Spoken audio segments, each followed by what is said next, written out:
First నుంచి వాళ్ళు ఎవరో వాళ్ళ నెంబర్ తీసుకున్నారు మీరు బయట డోర్ వేసి బాబు అన్నా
ఆ కిటికీ తలుపులు మూసేయండి.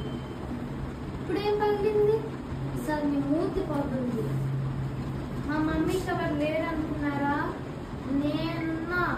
ఇది మళ్ళీ కానీ రిపీట్ అయిందో స్కూల్ దగ్గర తంత, సెంటర్ లో తంత, ఫ్లాట్ లో తంత, ఎక్కడ దొరికితే అక్కడ తంత. ఎక్స్ట్రా చేస్తే నేను మామూలుగా నీకోసమే రాగు ముద్ద సంగటి చేశాను, తలకూర చేశాను, కొత్తకూర చేశాను. తిన్నయ్యా సిగ్గుందా నీకు? ఆడి తల నరికి తీసుకురమ్మంటే తలకాయ కూర తింటాండవా? 30 ఏళ్ల సంధి ఎదురు చూస్తున్నా మన కత్తికి వాడి నెత్తురు అంటాలని. ప్రతిసారి పుణ్యక్షేత్రానికి పోయినట్టు కురిచేలా వెళ్లి రావడం, ఆ వీర నరసింహారెడ్డి గారి చేతిలో ఓడిపోయి తిరిగి రావడం, ఆ పగోడు పంపిన పసుపు కుంపులతో బతుకుతుంటే ఉద్దైదులా లేను, ఉండమోపిలా ఉన్నా. ఈ చేతికి నా గాజులు చూస్తుంటే రోత పడుతోంది. నీకు ఇచ్చేస్తాను, వేసుకో. నాకు బాగా ఇష్టమైన వాళ్ళు నా మనసు ముక్కలు చేసేసారు. ఆ ముక్కల్ని నేనేం అతికించలేదు, కానీ వీక్లీ కలెక్ట్ చేసి అందరికీ పంచిపెట్టేశాను. కానీ నన్ను బాధ పెట్టిన ముక్కని మాత్రం నేను ఎవరికి ఇవ్వలేదు. నా దగ్గర ఉంచుకున్నాను. రోడియన్ ఒక ఫ్రెండ్ ఇంకో ఫ్రెండ్ గారికి రోడియన్ పంపించినప్పుడు జరిగే సన్నివేశంలో మీ అరుపులకి భయపెట్టడానికి నేను అడవిలో పుట్టిన పిల్లిని కాదు, పులినే. పంజా ఇప్పిపోతే కపాలం కమిలిపోతే నరాలు నలిగిపోతాయి. నీ అబ్బా కడపైనా, కర్నూలైనా, అనంతపురైనా, చిత్తూరైనా సరే ఒక్కనే వస్తా. మీరెంతమంది వస్తారు రండ్రా, నీ అబ్బా చూస్తుందాం. ఇంత ప్రేమను నాడెక్కడ దాచావమ్మా?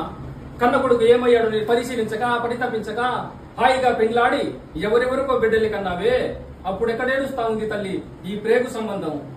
అలనాడు అస్త్ర విద్య పరీక్షా సమయాన ద్రోణాదిగా పెద్దలందరూ కలిసి సూతుడా కులహీనుడా, సూతుడా కులహీనుడా అంటూ అగ్ని సమిధం లాంటి మాటలతో నా అభిమానాన్ని బ్రద్దలు కొడుతుంటే అని మేము తీసే ఫోటో మీకు నచ్చకుంటే మీరు ఎంత బాధపడతారో మాకు తెలుసు సార్. కానీ మా ఫోటోగ్రాఫర్ తీసే ఫోటో 10 తరాలు గుర్తింపుడిపోతుంది సార్. కానీ మా ఫోటోగ్రాఫర్ గుర్తింపు లేదు సార్. ఎందుకు సార్ మా ఫోటోగ్రాఫర్ అంటే అంత చులకన? సగం అయితే వేరే ఏమి చెప్పేసి స్టార్ట్ చేయండి. మీరు ఇటు వచ్చేయండి. ఇది ఫ్రేమ్ లో పెట్టేస్తాను.